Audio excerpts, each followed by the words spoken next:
And Iran says it has reached an understanding with the United States on the main guiding principles for a deal to avoid conflict.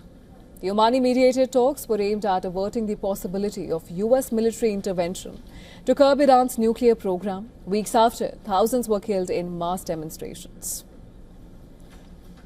Speaking after indirect talks in Geneva, Iranian Foreign Minister Abbas Araghchi cleared that progress does not mean an agreement will be reached soon.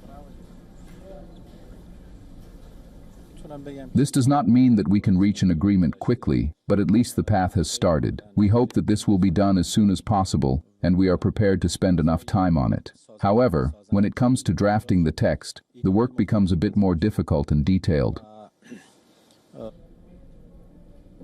In Washington, U.S. Vice President JD Vance said that talks went well in most ways.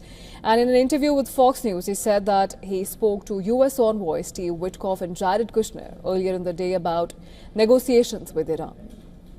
Vance said that U.S. made it clear where its red lines are, including blocking Iran from gaining a nuclear weapon.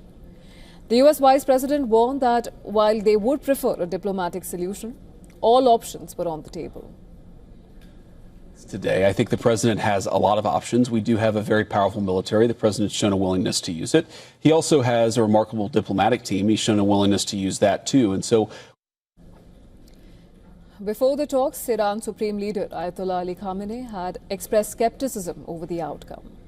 Referring to U.S. calls for Iran to abandon its nuclear program, he said that determining the outcome of the negotiations in advance is a mistake and madness. In a message to Washington, Khamenei said that U.S. would not succeed in destroying Iran.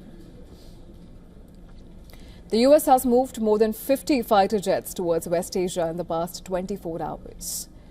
The aircraft include F-22, F-35 and F-16 fighter jets, along with several refueling planes.